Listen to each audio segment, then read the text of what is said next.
Já aqui no estúdio do Jornal do Piauí com Lívia Pessoa, Elivaldo Barbosa e Tárcio Cruz para trazer as informações da política. Boa tarde, Lívia. Boa tarde, Joelson, aos meus amigos, colegas e parceiros de trabalho e a você que está em casa. Elivaldo Barbosa e Tárcio já estiveram com a gente no Jornal do Piauí. Boa tarde, Elivaldo. É isso, Joelson. Boa tarde. Obrigado pela sua audiência. Continue conosco. E Tárcio de volta. Ponte aérea, Câmara, aqui para os estúdios. Mais uma vez, boa tarde a todos. Muito bem. A cobertura política aqui no nosso Jornal do Piauí. Vamos falar primeiro a respeito da sucessão na PPM, a associação que organiza, os prefeitos e municípios do estado do Piauí. A disputa política já começou. Os movimentos de bastidores também. Elivaldo Barbosa traz os detalhes. Foi o primeiro encontro dos prefeitos depois das eleições municipais. E o motivo?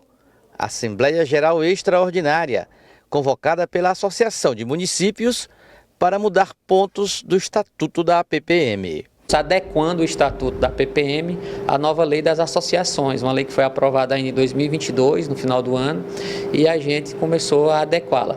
Há também uns pontos significativos de alteração no Estatuto que muitos gestores não têm conhecimento. Por exemplo, hoje é a prerrogativa de um ex-gestor ser candidato aqui na instituição, ainda aprovada lá na gestão do prefeito Gil Carlos, mas a maioria dos prefeitos em reuniões discorda dessa prerrogativa e acredita que é melhor ter uma pessoa aqui que esteja no mandato, passando pelas mesmas aflições. Então, a gente, atendendo ao pleito da maioria, está apresentando também a mudança, tirando esse dispositivo de ex-prefeitos poder ser candidato, como também o fim da reeleição na instituição. Mas no plenário da Assembleia Geral dos Prefeitos, outro tema ganhou destaque: a eleição para renovar a diretoria da entidade. Pelo menos 10 prefeitos já estão em campanha e são candidatos à presidência da entidade. A eleição só deve acontecer em janeiro. São prefeitos de norte a sul do Piauí. O presidente atual aposta no consenso, mas os candidatos estão prontos para os dois cenários, do acordo e da disputa. O atual vice-presidente foi o primeiro a lançar candidatura a sucessor de Toninho de Caridade. A gente já conhece como funciona a PPM e queremos trabalhar com um municipalismo mais forte com todos os prefeitos do Piauí. Acredito que a gente tem uma experiência que não vai ser amadora. A gente já entra já sabendo o que a PPM deve fazer com todos os municípios do Piauí, que é o entendimento e o fortalecimento do municipalismo.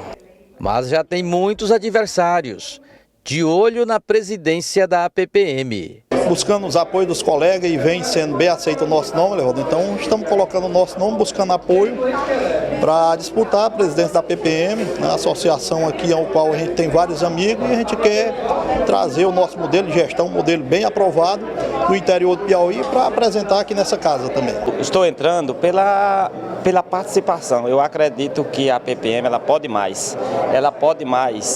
A participação da PPM, eu acredito que os prefeitos têm que debater os assuntos que é conveniente a nosso estado. Disputa que começou, Elivaldo, qual o peso que tem a disputa pela PPM dentro do processo político, da força dos partidos, da força de influência das siglas partidárias, Elivaldo? Tem muito peso. Geralmente, o presidente da PPM ele ganha protagonismo no municipalismo estadual, até regional, também na relação institucional com o governo do estado, com prefeituras e municípios, órgãos como o Tribunal de Contas, mas acima de tudo ganha robustez política. Tanto é que alguns ex-presidentes tem um deputado estadual, Gil Carlos, já teve o Mainha, que foi deputado federal, Júlio César, dispensa comentários. Enfim, é uma instituição importante, Joelson, porque representa o municipalismo, há bandeiras importantes, como, por exemplo, a mais recente, que é o endividamento dos municípios com o INSS, as negociações, a parte do pacto federativo, então, e até mesmo a influência dos municípios no orçamento. Agora, com essa suspensão das emendas parlamentares, é outra questão que está na pauta do municipalismo. Então, é uma eleição que deve envolver, como já está envolvendo, muitos candidatos. A tendência é que haja uma convergência, ou para uma chapa, ou no máximo para duas. Pela situação, eu percebo já o vice-presidente atual a Demaelton Bezerra, do MDB, prefeito reeleito de São José do Piauí, como o preferido embora ele não tenha declarado, mas pelo que eu senti lá na PPM, é o preferido da atual gestão, ou do presidente Toninho de Caridade. Os outros candidatos se articulam, então, para tentar ou uma frente de oposição, ou então um consenso geral em torno de uma chapa para a sucessão do prefeito ou dos prefeitos que estão na diretoria da PPM. Vale dizer que nas 2 últimas eleições da PPM, teve disputa. Previsão de mais disputa, né, Lívia? Com certeza. E como o próprio Elivaldo trouxe, Toninho de Caridade, presidente atual da APPM, foi um dos principais ativistas em torno do FPM, da diminuição desse repasse aí, na verdade, do aumento desse repasse para os municípios e a diminuição da taxação em torno desses subsídios que vêm da União. Então, ele já teve ali uma participação forte no encontro de prefeitos em Brasília e fez com que houvesse um forte desempenho de uma união estatal com os municípios do Piauí. O governador Rafael Fonteles também está empenhado aí nesse desenvolvimento municipalista. Bom, vamos trazer informações agora sobre um anúncio que foi feito pelo governador do estado, no Dia do Professor, né, sobre o concurso da educação, concurso da Secretaria de Educação para 2025. Rafael Fonteles anunciou 4.000 vagas na educação. Ele utilizou as redes sociais para esse anúncio. Nesse dia 15 de outubro, parabenizamos todos os professores e professoras do estado do Piauí, em especial os que atuam em nossa rede estadual de educação. Aproveitamos a oportunidade para anunciar o maior concurso público da história da Secretaria de Educação do Estado, com 4.000 vagas para professor efetivo, sendo 2.000 para cadastro de reserva. O concurso vai acontecer em 2025. Então, são 2.000 vagas para efetivos, 2.000 vagas em cadastro de reservas, concurso público anunciado hoje, Tássio Cruz. Verdade, Joelson.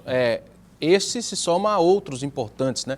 Temos concurso Polícia Militar, Polícia Civil, Corpo de Bombeiros, né, na área do planejamento e diversas outras áreas que, além de servir ao serviço público, além de servir à sociedade, tem um componente importante, Joelson, que é equilibrar a balança da Previdência, que quando você tem a chegada, né, de um número maior de servidores, você equilibra a balança, aumentando também o número de contribuintes. Então, tem esse elemento importante do concurso público, que deve ser, como disse o governador, realizado para o próximo ano. E, aliás, nós precisamos parabenizar Elivaldo Barbosa, porque Elivaldo Barbosa é nosso professor de jornalismo, na medida em que é um exemplo, e na prática ele já foi professor também. Elivaldo já comandou aulas em que áreas, Elivaldo? Eu tentei, né? Desisti porque esse sacerdócio, infelizmente, eu não tive condições.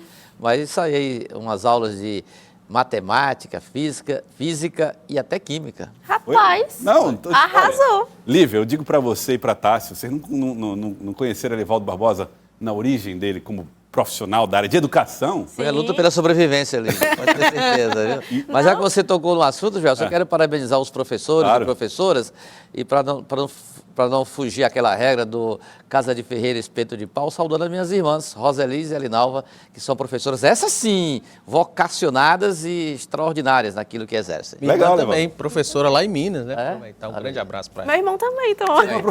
Professor de Educação Física. Onde? Em Parnaíba. Parnaíba, muito bem. Um abraço, como é que chama? João Pedro. João Pedro, um abraço para você, João Pedro. A minha irmã Elna também é professora, né? Um abraço para ela. Então, os irmãos jornalistas e os irmãos professores, tá tudo certo. Agora começou. A Dani quer mandar um abraço pro pai dela, que é professor de história. Qual é o nome dele? Hilton Faria. Muito bem, professor Hilton Leite. Hilton Leite, né?